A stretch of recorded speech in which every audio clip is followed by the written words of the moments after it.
they don't even totally know what they're doing or how profound it is that they've created until they step back from it, and then they kind of see how others respond, and then they sort of understand, what it is that they've made. It's where I fell in love with gen art. It's where I fell in love with collecting. I joined with the intention of helping bring art blocks to, the next phase. What's next? Gosh, it's this is probably the hardest question you could have asked, I think. GM, welcome to the first episode of Bonafides, the show.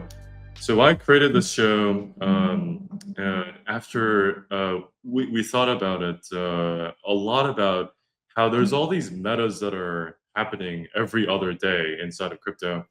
And we looked at shows that really did some trailblazing work here. For example, with Modern Market, that did this kind of analysis of the thing that was happening that day. And we thought that was an amazing show. And we also looked at shows like Roger Dickerman's Damned show, which kind of focused on art, and I think it's a resource for all of us. But one of the things that I thought could be missing is a show where the day that something happens, a meta, we give voice to the people who are involved in that meta. And so that's what came to rise. That's what gave birth to this idea of Bonafides. And I'm really excited about today's episode. We have some incredible guests today, and we're going to talk about everything related to gen art right before Marfa. And this is, and thank you, Praveen, for adding everyone. And let's go through really quickly and introduce everyone. I'm sure everybody knows everybody, but just in case, starting with to my right, Tyler Hobbs, obviously the artist behind Fidenza, behind QQL, Incomplete Control, and just a fantastic artist. Stone, founder of StoneWorks, and recently helped launch Quine by Matt and John, and Jordan, Chief Product Officer of Artblocks. Really excited for you guys to be here. Thank you for being here, and really excited to chat. Amazing. Thanks for having us. Yeah, looking forward to the chat. Excited to be here. I got really excited when I found out who else would be on the call. So I'm always excited to be on a call with you, Han. But I was like, oh, Jordan and Tyler Hobbs. Let's go. This is a special crew of people. I think, so many things have been happening over the years, and in particular, what recently happened that everybody is talking about, Quine by Matt and John. I think that is in top of mind for everyone. And so, Quine, could you, Stone, I'm sure you've repeated the same sentence again and again, but can you tell us a little bit about Quine? Yeah, so there's this beloved computer science concept called Quine, which I learned about a couple months ago. But the real nerds really love it. And Quine is basically this idea that, it's a computer program that creates the code that can replicate itself. So it's a self-replicating program. And Matt and John, in this version of Quine, this expression of Quine, wanted to see if they could take that concept of a self-replicating program and extend it into the artwork itself. So that is a short summary of what Quine conceptually is. All right, I have to ask. So I'm going to admit that I found out about this project 5 minutes before we started because I'm quite out of the loop. So I know what a Quine is, but I'm curious about this project. So how does it work? So the image is a representation of the code in some way, I'm guessing, and so how is it runnable? How can you tell me a little bit more about that aspect of it? I could tell you it as the layman who understands it, not a laywoman, but basically, it incorporates its own source code into the pixel grid itself. And that source code creates a system where and because it's such a, confined constraint of bringing the code forward and having that be the art as well. You know, they're using code golf techniques here. Basically what they built was this generator of generators. And so, you know, as soon as you click into, you know, the artwork creates a function that then creates a generator, and those generators then create infinite outputs in some cases, like a pseudo quine, or it creates a perfect quine where it replicates itself, or it can create an 11 quine or a 3 quine or 7 quine. Basically, what's the word? Not necessarily primary numbers. Prime number. Prime number. Prime numbers, exactly. Yeah. So that's sort of how it works. I mean, Jordan. So every yeah. code has different code in it, but all of that code was generated by the one original source code. Is that right? Exactly. Okay. And so it's actually pretty analogous to DNA. So where a living cell is kind of a type of a program, and that program produces the mechanism of life.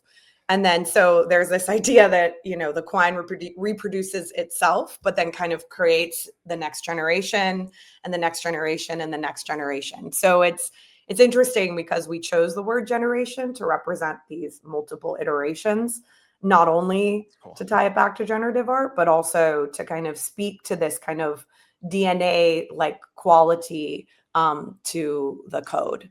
You know, so it's the executable code is the DNA, and the typographic composition is the cell, essentially. Wow. Okay. And I have many more questions. So, hey, I heard you use the words earlier, like 3 quine, 5 quine, 11 quine. Like, what do those mean? Is it? I have one guess, which is like maybe it would cycle over that many that many runs. Like if it's a 3 quine, if you run it 3 times, you're back to the original source code, something like that. Yeah, exactly. Prov, if you want to scroll down a little bit, maybe that's you, Han, that's running this. But here, this is an example of a 3 quine. So it's like it runs one generation, a second generation, a third generation, and then it cycles back on itself. And that is called its quinity, essentially, which essentially is the quantity of generations that you're going to get out of it. So it's really heady in this way, but then it's also really exciting because, you know, they're really designed to be these diptychs, these triptychs, these, I don't know the right word here, 7 diptychs, 11 diptychs, and seen in that way. And so the 3 quine, like that we're looking at here, this is one work, like one NFT, and all 3 are images are produced within the one. Okay, cool. Exactly. So it's really living. You know, it's really this idea that the code is alive and living. And this, you know, kind of, you know, there's one version of these that's the pseudo quine. They're like the super rare ones. And the pseudo quines actually will generate into infinity, which is a really pretty profound concept if you think about it, like there's infinite artworks that are housed within this one program. Essentially, it makes the code to me feel like it's very alive. Oh, I totally agree. And I think Tyler, maybe you and I, we have a special place in our heart for quines, because I remember writing a quine in college, and it was one of the most like abstract problems where you had to write a program that if you run it, it emits itself, right? And so when I heard that Matt and John had created this, I was like, oh, that's really cool. I also need to dig deep into it. But Tyler, you've written a quine, right? Yeah, I want to say like maybe in my like, you know, second year in college or something like that. And yeah, it does kind of trip you up, but like, okay, the part that's getting me right now is like, it's one thing just to emit the source code, but to also generate art and like the program has to both emit its source code and generate good looking art and kind of do both. And that's like, how do you do both at the same time? That would take a while to figure out. And I'm wondering how long, it took them to figure that out. Because that's a tough order. Yeah, I was also kind of going through the process of implementing it because I read through the English prose that describe quines, and apparently it generates. There's a second stage to generation. So the code generates something, and that generates something else. And And then I was just working through the steps as well. But yeah, it's a brain twister, I think. Yeah, if you zoom in on that, what we're looking at here, you could actually see the code that's been kind of printed in these cells. I don't know if it's easy to zoom in there, but you can copy paste that text. I assume this is the live HTML render here, and you can copy that and paste it and rerun this image. I was testing it out with ChatGPT earlier. Just like select all, copy, and then paste into ChatGPT, and it'll figure out a way to render it. So it's all there embedded in the code, right? The code is literally the work. And then in the case of a perfect Quine, it'll just replace itself. It'll just rerun itself every time. And then, as we were saying, if there's a 3 Quine, a 2 Quine, a 5 Quine, an 11 Quine, it'll loop through that many times. And then a pseudo Quine, as we said, it's infinite. So you can just sit there and just keep on running it. And yeah, to your point, and I can't imagine, let alone writing a Quine, but one that creates such amazing outputs. What I'm really excited about as well is we're using this new technology that we built at ArtBlocks a few months ago called post-params. And that's just a little tool that gives the artist kind of an opportunity to allow certain parameters to be manipulated after the fact, after the mint. And it's all on chain. And the artist still has complete control. They can say, okay, only the artist can manipulate these parameters, or only the active wallet, or only the current owner can make some of these things. And they can describe which parameters they want to allow to be edited. In this case, since a lot of works are multiple pieces as part of one token, Matt and John have elected to use post params as a way to allow the collector to choose which of the Quines they want as the poster, or as the default image that appears on OpenSea, that appears on ArtBlocks. So it's really cool for everyone except for the perfect Quine, where there's just one. Anyone can go in here, log into the website, and then choose their favorite piece to serve as like the default main image. So it's just a fun way to kind of play with this new tech, and it's still all on chain. Everything's done on chain. It's just going to be really cool to see what people end up selecting as their favorite Quine.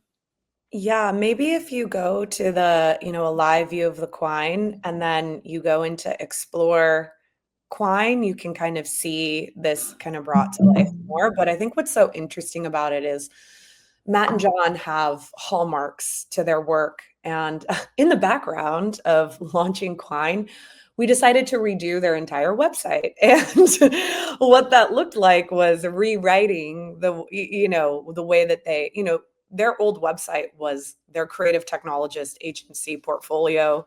It had a lot of cool old Google projects that are actually quite rad, and that are part of their DNA. But basically, in that process, it was such a gift for me to be part of that process, because then I understood their DNA, and I'd say that 2 pieces of their DNA that Quines are quintessential. Someone made that joke earlier and it's iconic, but yeah, quintessentially Larva Labs are basically that one, they love a challenge. They can't actually, they're not the type of artists that get inspired out of the ether. They respond to challenge, they respond to constraint, they respond to a technical problem, and their creativity really sparks from there. So Quine was the perfect what did you call it? Mind twister, brain bender, to unlock their creativity. So in that way, it's very Larva Labs. It's a decade artist practice of computational constraints for them to challenge and play within. And then I'd say the other thing that makes Quine, really Larva Labs is what Jordan's talking about. And that is, there's always been some aspect of they have the baby, and then the baby is a teenager, and that teenager is running wild. And you see that with CryptoPunks, you see that with Autoglyph. It's always this idea in a way that's really interesting, and ladders them into the tradition of generative art, of audience being able to impact that. There's some element of chaos and this hyper controlled environment, and then you controlled environment, and then you let it go into the world, and then it's kind of chaos. And so the DNA of this collection will be shaped by the collectors. There is actually a lot of collector agency. The way that this collection then is viewed in the future and seen will be impacted by what the collector's choices are. And so that's something that sparks that other itch of them, their control freak itch. It gets let go, and they get to be, play with that in some way. So I think that's a cool thing to think about, why post-params and that art blocks feature is so wonderfully utilized for this particular collection. Yeah, absolutely. It must have been an interesting experience, Stone, working with Matt and John to launch Quine.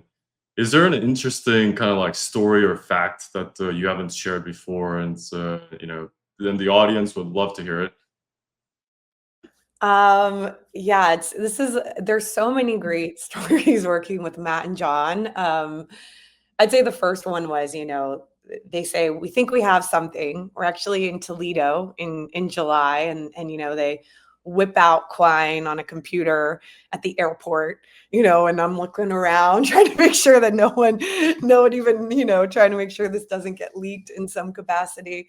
And, they show me Quine, and they're like, and they invite me to join the Slack. And I think, I don't know if this is necessarily new, but I'd never, they are not the type of, they create by doing, and every single day, Quine was in great shape in July. Most artists would have released it at that point, and they just continue to push and refine, experiment, break, push, refine, experiment, break. And so I think for me, witnessing a process of such, rigor, and the way that their, again, creativity is unlocked, I thought was really interesting to see it, that in a lot of ways that they don't even totally, and I mean this respectfully, they don't even totally know what they're doing or how profound it is that they've created until they step back from it, and then they kind of see how others respond, and then they sort of understand, what it is that they've made. And I think that's sort of unique. I think there's an artist like Jack Butcher, the exact opposite, part of AB 500, who gets the concept, and, they create by doing. So I think that's something that maybe folks don't necessarily know. And I'd say the second thing that maybe folks don't know about Matt and John is they have a real aversion to didactic art. They do not like art that is like, and this means, the rainforest is dying, that's a bad example, but they don't, we need to save it. They just like they create by doing, they want the artists or the collectors to learn by experiencing and doing too. And I think that's an interesting thing that folks might not know about Matt and John's process. Oh, amazing. Thanks for sharing that. And, I think Quine being part of, I think, the last curated release by Art Blocks. That's correct, right, Jordan? It's the very last curated release ever. You're right. Yeah. Wow. I mean, Art Blocks curated, I think has a special place in my heart. I think it has a special place in everybody's heart. Yeah. I mean, it's where I fell in love with gen art. It's where I fell in love with collecting, and it's gonna be. I mean, it's a bittersweet moment for, I think, everybody in the space to know that this is the last one of the curated. Jordan, can you tell us more about AB 500 and what is that structure that's been created? Yeah, Art Blocks 500, AB 500 is really just a way for us to kind of encapsulate the first 5 years of Art Blocks. It's been 5 years. Since then, we've seen a lot of really great work. I think a lot of these artists have really pushed the limits of what on-chain creativity with code can do. Obviously, there's more to experiment. There's more to, there's always more art to be created. However, we've just kind of figured, with the advent of AI, with certain market cycles, we've kind of said all that there is to be said in these last 5 years around like what you can do with putting code on a blockchain.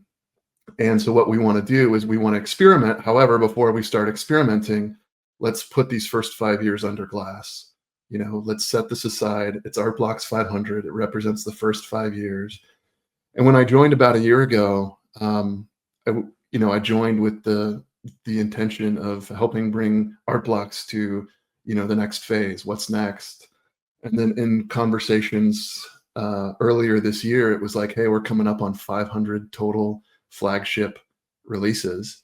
And, obviously curated is kind of top of the line. And then we have some other chapters and channels that we've been experimenting with over the last few years. And it just kind of made sense that we kind of set this aside. And so a lot of people see it as an ending. We're closing the curated, we're closing the AB 500, but we're also using this as a milestone to then look to the future and see what's next and start to experiment with additional tech and tools and chains and things like that. So it's really an opportunity to just kind of seal off the first 5 years of Art Blocks and Gen Art on chain.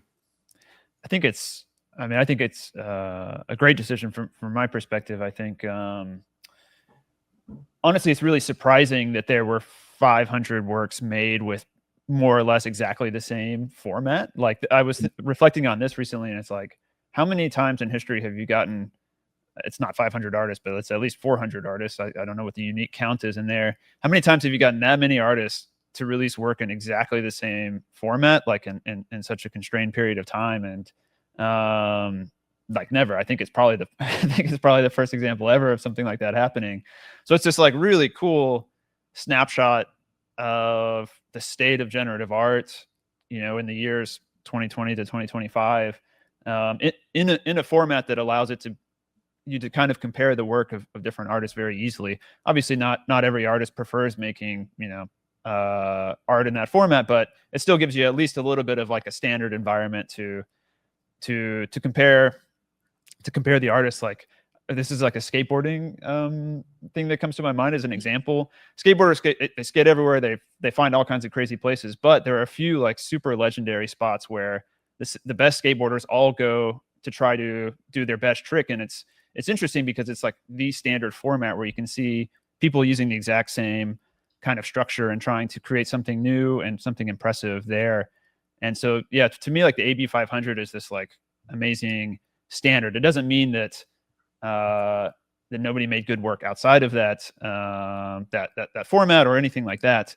But it's just a really unique, like, it's a unique way to see the whole field. And at the same time, I think it's an appropriate time to kind of like cap that, because gosh, there's so much more experimentation to be done. And I can totally understand from Art Block's perspective, like, needing to be like cut loose a little bit.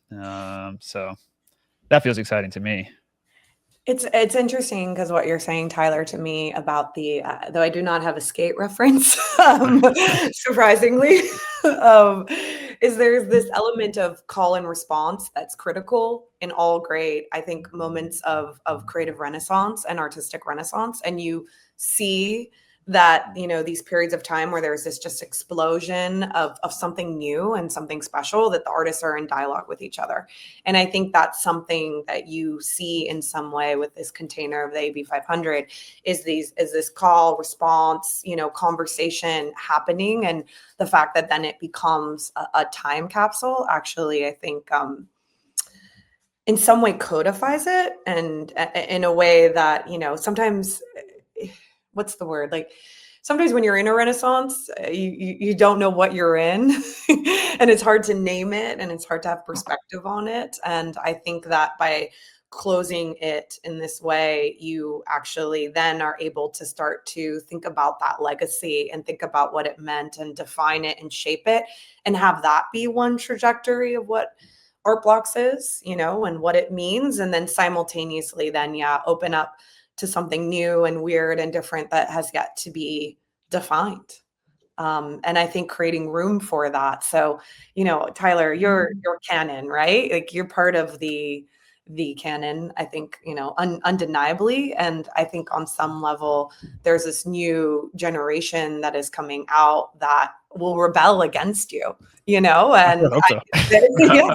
And I think creating room for that rebellion is actually the responsibility of this group, this audience, this caretakers.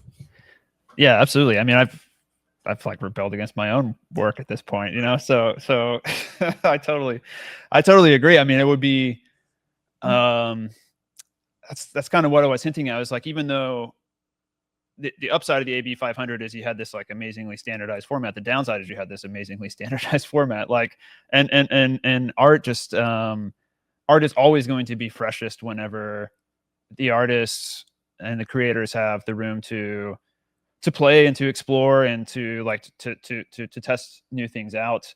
And it can be okay to do that within certain constraints. Every medium has its limitations, and those can actually sort of breed creativity. But I think there's moments in moments where it's very helpful to open things up. And yeah, I think I mean, it's amazing to see artists like Matt and John kind of like breathe some freshness into the format, into a format that, again, you see 400 plus artists like take their very best stab at this format, and it's going to get a little bit exhausted by the time you get to the end of it. There's no way to avoid that. So it's impressive that artists like Matt and John are able to make it feel fresh all the way right up to the very end. But yeah, I think there's just so many other things that can be said with generative art, with algorithmic art, with computer-based art, and the art blocks format from the 500 is such a small little sliver of what can be done. I think it's like, I don't know. I look at like artists like I don't know, Luke Shannon just has a new show in Heft right now where he built that like giant scanner robotic thing. Like he showed me a demo of this when he came to my house like probably a year ago, and it already looked amazing. And I don't know, Praveen, maybe we can find some like images of that or something. But to me, that's like a wonderful example of just how far the artists in this space can take their tools. Yeah, I forget what the title of this is, but basically Luke built this like giant scanner bed himself, big enough that you can like lay down on it. And replacement character, yeah, that's the name of the series. I think this is amazing. Like artists like MP Cause as well have done things like this where you kind of get into the physical format, you start experimenting with building tooling. And I think programmers are ultimately tool builders as well. And so I think it's amazing seeing what artists can do when they're free to really build tools however they might like. And yeah, this project by Luke Shannon's amazing. A great example of this. So I sure hope people rebel. Like it would be way too boring if everybody kept doing the same thing. So yeah, totally agreed on all this stuff. It's really interesting, the framing on this call of how AB 500 is a way to kind of cap off one structured way of creating art, and then now everyone is free to kind of explore and experiment. And really, this is a perfect time because everybody's gonna congregate in Marfa and then start thinking and talking and discussing.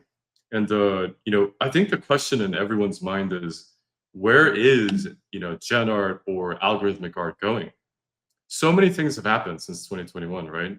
One of the things that has changed everything is, of course, AI, where with a single prompt you can generate any piece of code, which is very ironic. We always thought that code is kind of this like unattainable capability, right? And you had to become this like craftsman to code. And it turns out that it was actually one of the first things that we could automate with this generation of AI. And so the question in everyone's minds is like, where is algorithmic art going? What is like the next phase of it? What's going to be really interesting? And I wanted to kind of open it up to the floor and see what you all think. I'm sure Tyler, you actually have a lot of thoughts about where algorithmic art is going. So maybe you could kick us off. Gosh, it's this is probably the hardest question you could have asked. I think. I think one way to answer is to say that it's going to go in a lot of different directions. So this kind of ties it into what we're saying with the AB 500. That pulled all these artists that are working in these different threads, and we all, just for this, moment in time, all sort of unified on doing it one way.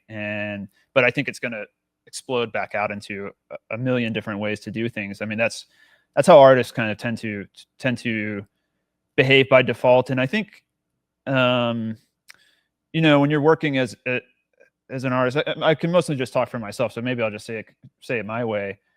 I tend to follow whatever is interesting to me at the time, whatever is just kind of sticking in my mind, whatever is kind of jumping out. And it can be all sorts of random things, right? It can be thoughts about whatever particular animals, or it can be thoughts about some random painter I saw in the museum, or it can be thoughts about I don't know, drones. What can you do with drones and cans of spray paint or something, right? And I think that artists doing good work often, they start to just get a little tickled by these ideas, and the best ones follow it way down a rabbit hole. I think like Matt and John did this with Quine, right? I think it's nobody's out there like being like on Twitter being like, yeah, Quines are going to be the next hot thing in 2025. Like somebody needs to make an amazing Quine artwork, and that's really going to dominate. It was them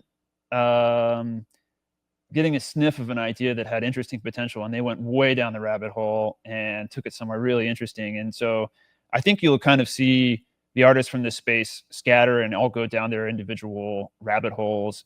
And I think that'll happen in a really amazing way. It's too hard for me to predict how AI is going to change things. It's like, it's like, I don't know. It's kind of like when the internet started blowing up and you're like, it's going to change things, but you just can't quite predict how. If you could, you would be, the next Jeff Bezos or whatever. But yeah, I don't know. You might have to ask me a more specific question for me to be able to answer. Yeah, I have another specific question. You mentioned drones, and then Luke Shannon's project that used the scanner that he created. What's so interesting about those two ideas is that there's a physicality to them. And I feel like maybe almost like a reflection of society as well, where we're actually kind of hungry for like some physicality. Like we've had about basically 20 years of like digital focused things, and it seems like a lot of artists are kind of kept hooking on to that kind of like desire. And the drone idea also just kind of brought me that pattern as well.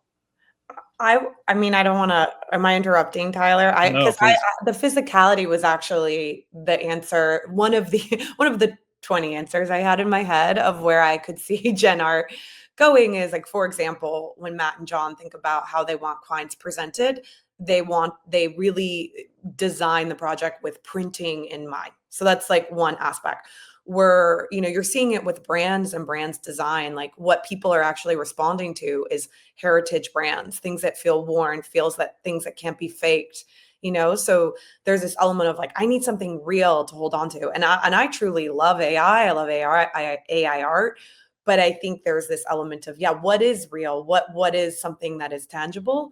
And I think like an interesting example of that also coming up is, for example, Art Basel Paris coming up. And, I'm working with multiple artists. Thank You X is he's not a generative artist, but he's a digital artist, and he's focused on paintings. And then I'm also been kind of in dialogue with Code and Matter, and that's a group exhibition, and artists like Florian and, Alexis Andre and William Apon, they're actually all doing physicals. And and they're not selling a digital twin or an NFT as a part of that. They are selling physical works.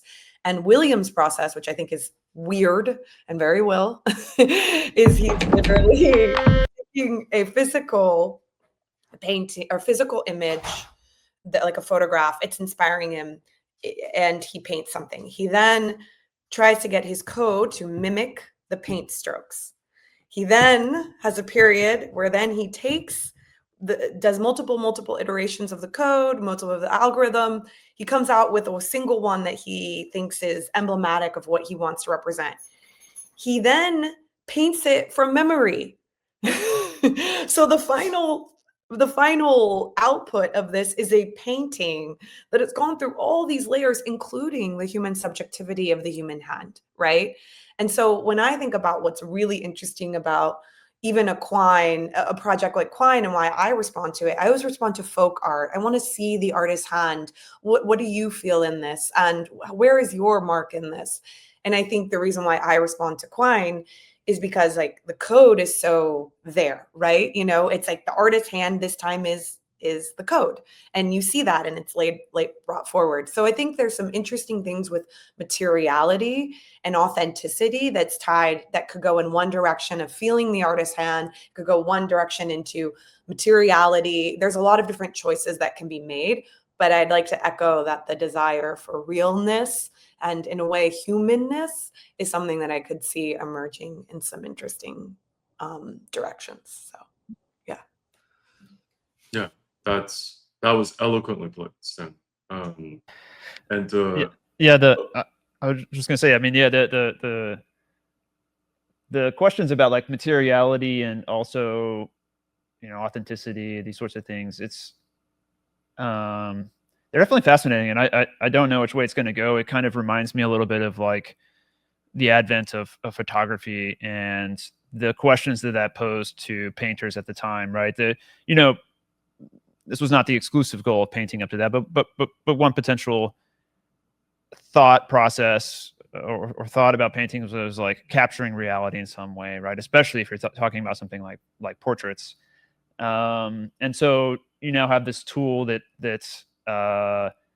makes it very easy to capture reality better than you could do with a painting. And where does that leave painting at? Like what, painters were sort of forced to find a new reason to continue painting. And I think that obviously AI I think poses a similar challenge, not just to painters, but to all artists. And I think there's a lot of potential questions to that. I mean, a simple one is you can say, look, it's clear that I did, 1,000 hours of work with my bare hands to make this. That's something that's, you could see that as like a form of sort of authenticity, right? You've clearly devoted your time to this piece at least. But I don't know. I could see it going multiple ways, and you could on the one hand, you could see like AI, the rise of AI and automated tooling does away with the need for mastery of certain skills by hands, right? Like you don't need to know how to paint. You don't need to know how to be an amazing coder. You don't need to like learn these technical skills that used to be a barrier to entry, right? And it opens the door for the more conceptual side of art to dominate. Anybody can be a sort of a conceptual artist with these tools. But Stone, maybe you're right. Like maybe that kind of rings hollow for audiences. Certainly since postmodern art started dominating, like the conceptual side of art really dominated, at least like in the fine art world since the 60s or so. And yeah, I don't know. I see it as this weird kind of simultaneous, like people are a little bit tired with that. They're a little fatigued with that. They want to move back to more, you could say authentic art, or you could say art that's more straightforward in some way, or more, I don't know, more graspable, something you can interact more directly with, engage more directly with. But it's these like trends that almost seem like counterposed to me that are like both happening simultaneously. So I don't know how it's going to shake out. Do I have an interest in using AI for my work? A question from Hilbert Space. I will say That's a good question. It's a good question. I'm definitely not opposed to using AI in my work. It's not something, I'm not one of these folks who find it offensive for artists to use those tools. I think they're some of the most interesting tools that an artist could choose to use today. In some ways, I'm like a little bit of a stubborn old man. I'm like, I've got my tools. I'm gonna use them. Dang it. You know, part of that's part of what makes me is like the way that I code, the way that I approach my work. I think you'll probably see me use AI for like the ancillary aspects of my work, like side components and things like that, before you see me use it for really the main parts. But I don't know. It's if I found it interesting, if I had an idea that was interesting tomorrow for using AI, then I would go for it. It's just so far there's been nothing that's really like pulled me in dramatically about it. Instead, I'm mostly happy to watch other folks using it in interesting ways. Nice. Yeah, I mean, really excited for. I mean, I know, having known you, Tyler, it totally makes sense what you just said about, you know, having the tools, and I think you're quintessential craftsman, right? Master craftsman, and yeah, that makes a lot of sense. One question I wanted to ask Jordan was, you know, if we, you know, we kind of talked about the physicality and how people are hungry for it. On the other hand, also, I think the concept of the NFT is like a completely still unexplored world. As in, you know, we were on Ethel 1, computation was like very expensive. You couldn't really store much. And then the art that gave rise, that took root in that kind of environment, was a very specific thing. But what was incredible about what happened with the art blocks curated movement was that with a network that formed around art blocks curated, it created this like deep. I mean, now I'm bringing finance into the thing, but like deep liquidity, which enabled so many artists to create because it made them successful and they were able to explore. And so, like, one of the questions I think that's on everybody's minds is like, okay, art blocks curated, the face of crypto gen art. Now that it's done, like, what happens next? Like, how do we bring back the kind of structured, like, you know, expectations, and maybe that's not the right moment to think about it, but at some point we kind of want to create that system again, right? Because it'll create the next crop, not crop, but like the next world, the next Tyler, right? I mean, maybe Tyler is the next Tyler. and so, like, what are your thoughts, and not just for Jordan but for everyone as well? Well, yeah, I'll start. Like, it's interesting to see how different people in the community are reacting to the news that like there's no more curated works. And you said it yourself, curated is done. But would we say CryptoPunks are done? Like that's a weird way to put it, right? Because it's a finite collection, CryptoPunks. We know that there's 10,000. And it's just been for art blocks specifically curated in AB 500. It's just been an open collection, right? And now we finally have, especially with curated, and then soon with 500, we have a finite collection. It's going to be, you know, it's 500 collections, so it's the total number of tokens is like 300,000 or something like that. So it's a little different scale, but essentially it's a similar thing where we have now a finite collection, just like punks, just like glyphs, just like apes, whatever, right? That's kind of how we think about it. So we'll continue to tell stories. We'll continue to elevate these early projects. That'll be a big focus for art blocks moving into the future. Continue to lift up these things. You know, we built some really great content around Fidenza last month, and that was really cool to interview Tyler and introduce more people to the story, to the collection. So we'll continue to tell stories like that around some of these iconic works. So it's not like it's going anywhere. It's not like more great art isn't going to be created again.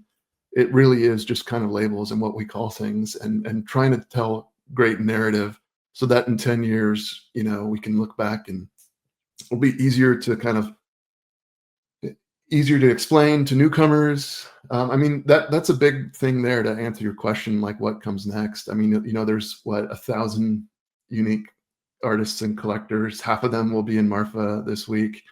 How do we, if we want this to be something interesting in 10 years, 20 years, 50 years, how do we scale up? How do we get millions of people interested in this stuff? So that's just the question that we ask a lot. Not every decision we make right now is aimed at, millions of people. Right now, we're kind of catering towards the small community we have, but we have to start taking those bigger steps really soon, I think, and start opening these things up. Like if we had just kept curated going forever, we slowed it down the last few years intentionally, but we start to water down the original meaning, the original message. So that's kind of why we're drawing the line in the sand. But I'm excited for the new opportunity of opening up what is possible. NFTs, as you said, we've barely just scratched the surface with NFTs in general, with blockchain in general, when you think in a large enough time scale. And then with generative art on chain, like we're just in the early innings. We're going to experiment more with additional chains, with AI.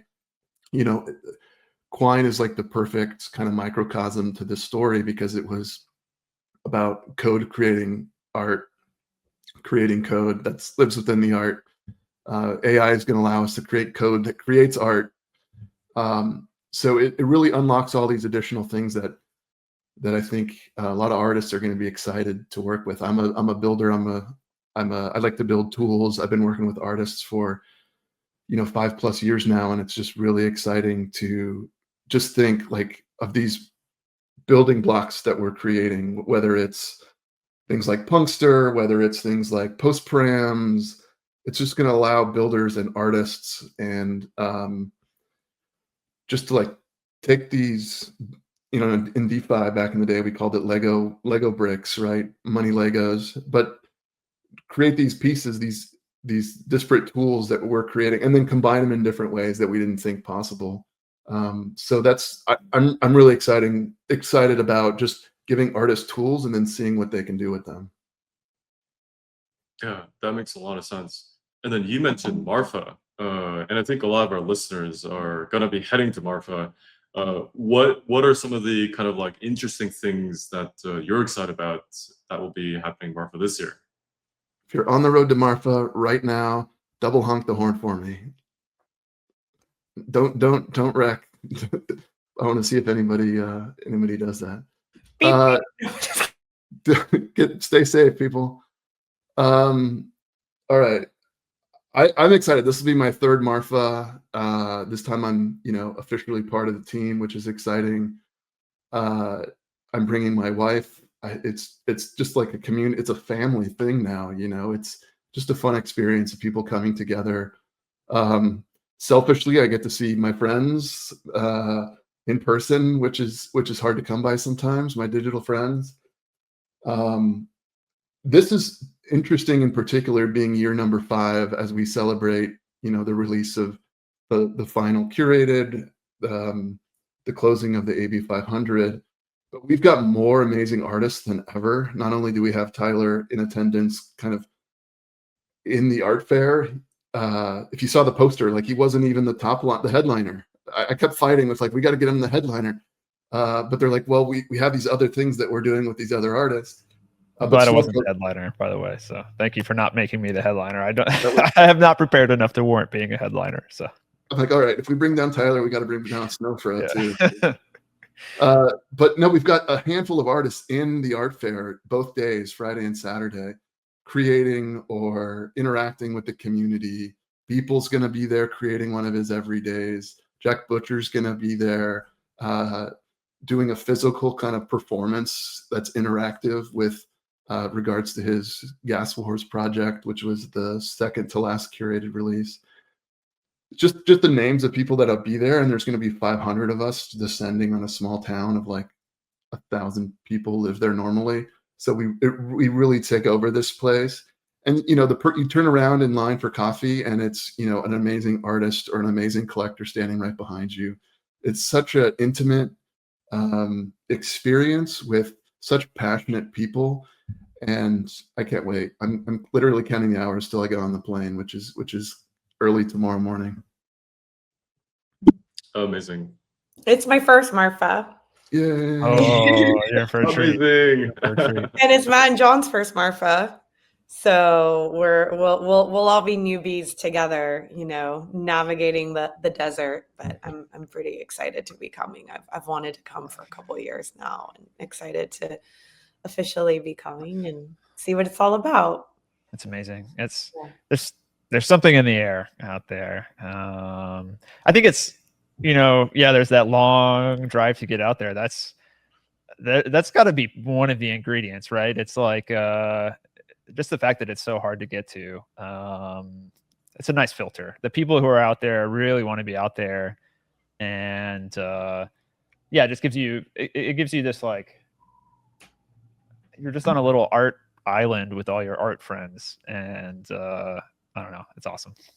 I think what's cool, I have two thoughts. It's like, you know, one, you know, obviously Matt and John and Larva kind of went away for a little bit, and I think it's really been profound for them to come back to the space and experience humans and collectors and a feeling and a focus on art and other artists that is akin to what Marfa embodies, you know, the best of this world.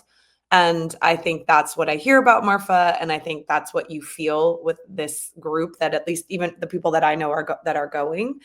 And I think that is, you know, been really encouraging for them to, and made them feel, for lack of a better word, safe to enter, you know, and come back. And you know, they mentioned to me debriefing how much it meant to have a community behind them, meaning the art block team, folks like myself, and just kind of having this really duo went from having like people around it, and so seeing, yeah, the best of the community. And then the experienced designer in me thinks a lot about containers. You know, it's I've probably said that word maybe 5 times on this call.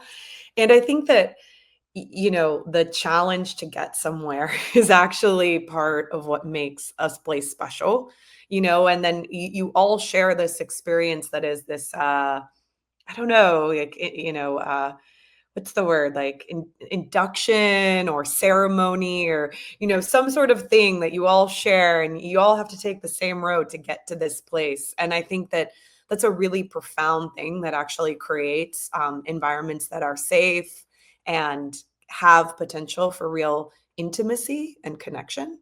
And you see it like time and time again. Maybe that's why there's only one road to Burning Man.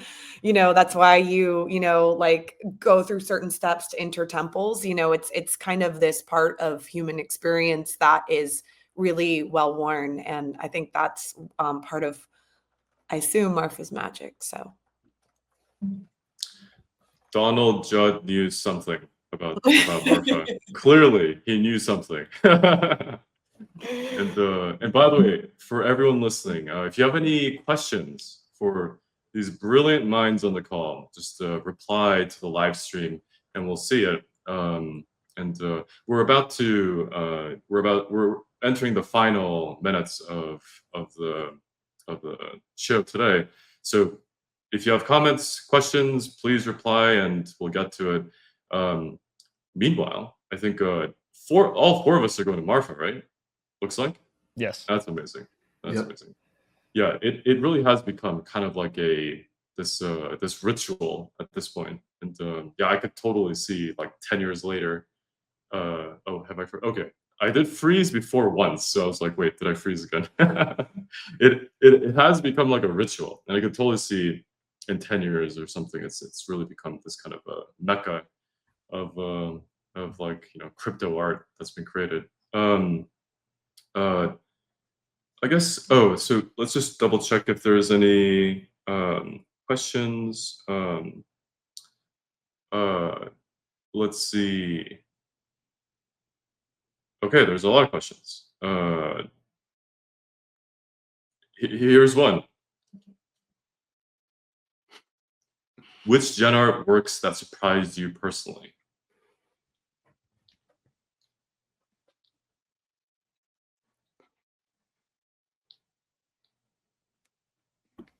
Who's gonna take that one? Jordan. Want me to take this? I always think about, I mean, this is maybe a cop out, but just like the chromie squiggle for many people's first, look at generative art. I had seen it several times. I saw that a lot of people were buying it. I just didn't get it. Once I kind of did my homework and researched what was going on with the chromie squiggle, it wasn't just someone drawing lines on their tablet. And it was actually, a script that was written, and it's generative, and it creates all these, endless amount of outputs. And once I got into the code, it was really interesting to me, and it just like changed. I mean, it literally changed my career. It really surprised me how just like untapped this whole tech is, right? Like this is just one little thing that allows one tool that allows artists to kind of create, and just opened up my mind to like what's possible with code and the blockchain. Amazing. Thank you, Jordan. And maybe one more question.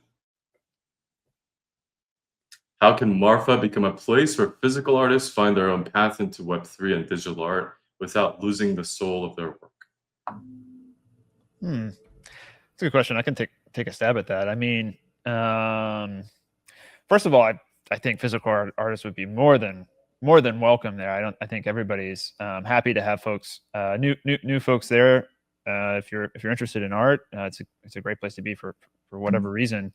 I don't think there's any concern about losing the soul of your work. I think obviously this community has a focus on digital art, and so if you're a painter, you probably won't find as many people that are really gunning to collect your paintings. But I think maybe what if you're a physical artist, which you might get the most from in Marfa is talking with the other artists and hearing how they make their work and what kind of work they make, and just seeing kind of the variety of different formats that this work can take. And most artists are more than capable of expressing themselves in multiple mediums, and so I think if you're a good artist and you're exposed to these different techniques and technologies, that you'll probably find something that catches your interest and gives you an idea for how to enter this space. And if you have an interesting idea that that nobody else has done before, then it'll catch attention. No matter what your background is. Yeah, and I would just add real quick that like, even though Eric kind of created this tradition 5 years ago around Art Blocks, the platform, and the community around generative art, in the last couple of years, it's really expanded beyond just code-based, generative art. There's a lot of physical installations. There's murals on walls. There's these artist fairs. There's a lot of physical things going on. So by no means is it only just for artists that code. It really is a great place, not just around Art Blocks in the community, but it's really expanded to something that's outside of Art Blocks' control in a way. Like, we're still kind of maybe the stewards. We pick the date on the calendar. We promote it, but there are a lot of other like offsite galleries and offsite get-togethers where some may be more focused on ordinals, for example, and other might be more focused around the financial side of it or whatever. So it's really interesting to see how this grows in the future, and it's already starting to attract attention of more than just these code-based artists. Great, amazing.